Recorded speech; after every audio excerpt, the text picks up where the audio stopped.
Now, you got a problem here. And to the best of, well, let me put it to you this way.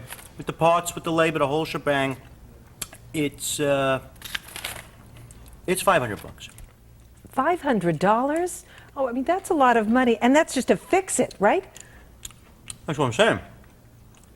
If you were going to replace the whole thing, you're looking at a couple of thousand, easily. Well, I have to be honest with you. I don't have that kind of cash to spend right now. Well, I got an answer for you there. Because you're a very nice lady, you seem to be very, very nice. We don't do this normally. We can put it on credit card, make the payments, no problem there. And it's a 10% transaction fee because we don't normally do that. Well, that's really very nice of you, but I don't like to use credit. I like to pay in cash. That way, I don't have to deal with interest and all its headaches. Now, there's an interesting situation, don't you think? The customer objected to the cash price, so Rocky, kind soul that he is, offered to take a credit card. But the customer objected to using credit as well. So as you can see, sometimes it isn't just a question of whether the customer can afford to pay for a product or service. Sometimes it's a question of whether they're able to pay in cash. In the C2000 Customer Service and Satisfaction Program, you learned that price objections occur for one of two basic reasons. Either the customer doesn't think the product or service is worth the price, a question of value, or the customer simply can't afford the product or service, a question of budget. You also learned that when the issue is budget, offering a lower-priced alternative may be the answer, while presenting additional features, advantages, and benefits is often effective when the issue is value. But what do you do when the issue isn't just budget? It's cash budget. Well, as you're about to find out, resistance to using credit or financing is rarely about budget at all.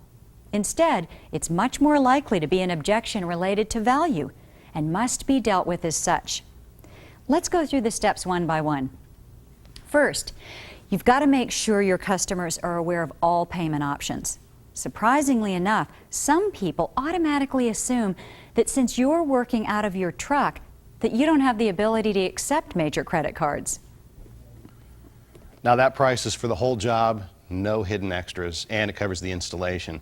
And since we know a lot of people don't have that kind of cash on hand, we're very flexible when it comes to payment options. Accept cash, checks, major credit cards. And we just started offering our own financing through a local bank with no interest or payments for the first 3 months. Oh, boy. You know, I could sure use that 3 months. I just got the bill for my daughter's braces. Oh, yeah. The best way to present finance or credit options isn't during the close, as many techs might assume. It's earlier during the demonstration. When you present the price, include whatever credit options your company will accept, and for larger items, it may be wise to actually present the job cost in terms of low monthly installments. So with our finance plan, everything we talked about, including the new ductwork and the humidifier, would only come to about $69 a month. And with low payments like that, I think it makes sense to go ahead and have the work done now before the cold weather really sets in, don't you? Yeah, well, that makes a lot of sense. So why do people object to using credit or financing options?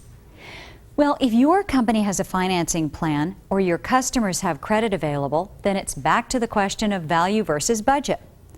Either customers simply can't afford the monthly payments, or they just don't feel the product and/or service is worth the additional interest or finance charges. As I mentioned earlier, value is the most likely source of an objection to paying with credit. But why? Because customers rarely think about how much use they get from their household fixtures and appliances. I mean, if you really considered how much use a furnace or a toilet gets compared to how infrequently they require service, the value would seem obvious.